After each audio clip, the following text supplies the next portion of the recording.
The Constitution really is about power to our people and us recognizing the freedoms and liberties that we value so much. And it's so great to be able to vote all the time during election season to protect those items that we hold so dear and so near to us. And I think it was the late Senator Robert Byrd from West Virginia that said that our ideals of freedom set forth and realized in the Constitution are our greatest export to the world. And as we talk about the spread of democracy throughout the world, and we see the liberalization or liberation of countries throughout that have continued to not have the ability of their people to speak out and fight for themselves and defend themselves, this is a tremendous, tremendous document that we need to recognize and honor.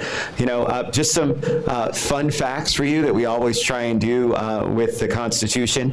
The reality is, as in any political body, not everybody thought the Constitution was exactly what we wanted for our country. In fact, of the 55 people who were delegates to the convention, it was only 41 who actually showed up to sign, and out of those 41, there were actually 3 that didn't sign the Constitution. So 38 out of 55, while it's still a majority, and it would pass in most legislative bodies, it certainly is something that recognizes that we still have differences. But the key is that we can still celebrate that even in the face of not having unanimous support, there's something great that can still come out of it. And I think that that's the great message. And I'd like to turn it over to my partner, Councilmember Katz. Well, thank you very much, Craig. And I think it should be noted that even way back when, they had a voter turnout problem. I mean, only 38 of the 55 showed up.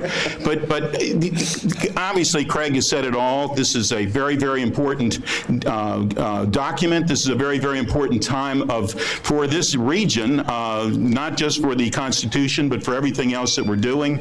As the minister pointed out earlier, that this is certainly a time for reflection, and the reason we can have the freedom of religion and everything else associated with it is because of this document. So I believe we have a proclamation we're going to be reading.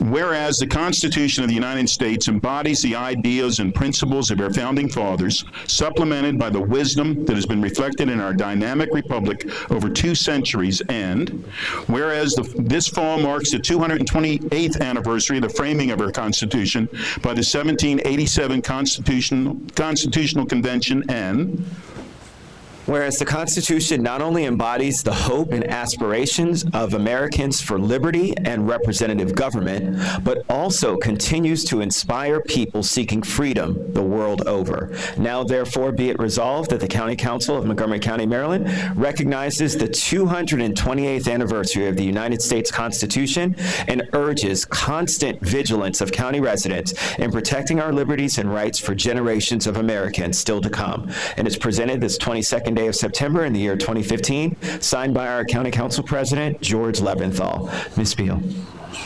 Thank you very much. One thing, I know a lot of people think that we should scrap the Constitution and start over again, but it took those delegates a lot of work to come up with something that has lasted and turned into the longest running Constitution of any country in the world. And that is a great achievement, and it has only been amended 27 times in those years. So I think it's a pretty good document, and it has served us well and will continue to serve us in the years to come. Thank you very much. Thank you so very much.